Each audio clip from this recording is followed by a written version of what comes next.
I'm willing to bet that you know someone who has a problem with gluten. Gluten is part of wheat. So have people always had a problem with gluten and we're just now realizing it? Or is this a new thing? Well, if you remember, way back when we began as mankind cultivating food, when was that? First of all, it's a quiz question. When did we begin cultivating food as a human species? If you said Neolithic age, you are absolutely correct. So back when we were using stone tools, we were cultivating cereal crops such as wheat. So we've been eating wheat for a long, long time. As we've evolved right alongside of wheat. Wheat's evolved right alongside with us. So we've been eating wheat ever since we even began planting crops. Way back in the Neolithic age, and then even back in the 1800s, even way back in the, in the early 1900s, wheat was, here's my wheat plant here. When wheat was grown, it didn't really grow very fast, okay? It grew slowly, probably didn't all kind of come together at the same time, so it wasn't really efficient, but as a crop, very good though. Here was the roots, all right? Now, what we did is we wanted to make wheat more efficient, cheaper because it's in everything. It's in bread and, it's in pasta. So we wanted to make it more efficient. So they took it into the lab and hybridized it in ways that Mother Nature never would have done until wheat doesn't really grow like this anymore, okay? So nowadays, the way wheat grows is very quickly, very efficiently, and with roots like this. So think about how much nutrients are going to be taken up by each plant. And this is not just true with wheat. This is true with rice and other crops as well. So over here, you have all these roots taking up all these nutrients. And over here, you have these little roots taking up these little bit of nutrients. Not to mention that this little bit of area is going to get depleted much quicker, and we're going to put down NPK, we're going to put down our fertilizers, we're going to try to put it back in so the roots can take some nutrients up, but not many roots to take it up. And over here, they're going to get deep down in the earth, past where the fertilizer application is going to go.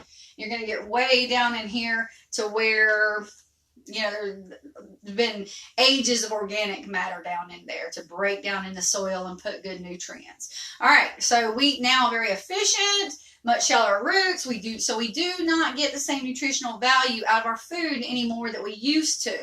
We used to get really good, you could get full eating something like a bowl of rice. Nowadays, we are overweight and undernourished. We are overfed and undernourished. We eat too much trying to get full because the nutrients isn't there, so our bodies are keep on craving stuff.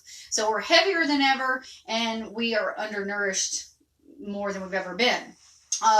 So this is one reason why we have lots and lots of food, but it's not as nutritious as it used to be. So in addition to the shallow roots, like I said, this has become a crop that really couldn't have occurred in Mother Nature. So when people eat it, how does their body adapt to something that wasn't a natural food or isn't a natural food? How does your body handle something that isn't actually a natural food that Mother Nature would make?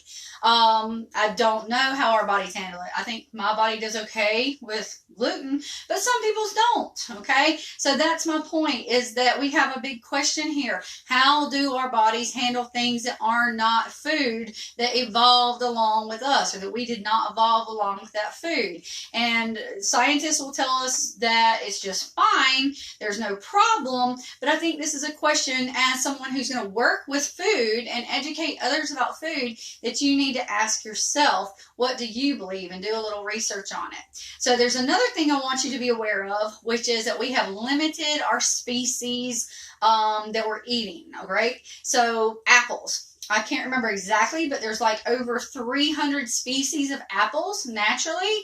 So if you plant lots and lots of species of apples and a disease comes through, some of those apples are going to be resistant and you're still going to have a food source. The other thing is every species of apples is going to have a little something different to offer, nutrition-wise, flavor-wise, and so forth. If you go to the grocery store now, how many species of apples do you see? And you see the same ones over and over and over again. Next time you go to the grocery store, count the species of apples that are there. And I'll bet you it rarely changes. So right now, our major apples that are sold in the stores is about 5 species of apples. So we have limited, and we've done that with every, oh my God, somebody keeps texting me. I'm so sorry if y'all keep hearing that. All right. I'll try to ignore it and get through this, but I'm sorry. So anyway, so we have limited our, first of all, we put our food source at some risk because just like the papaya was about to get wiped out until they inoculated it, we could have some of our food source wiped out because we're limiting how many species we're growing. The other thing is that we're losing. Everybody's worried about animals becoming extinct, and that's important. But what about all the species of plants, you know, that may be being lost because we're only concentrating on a small amount? And we're doing that with everything. Every fresh produce you see, think about how many species, or go and research it. How many species are out there versus how many species are actually being grown for our food source. Okay, so that was a whole lot of information today. I hope you enjoyed it. I hope it gave you a lot of food for thought. I'll see you next video.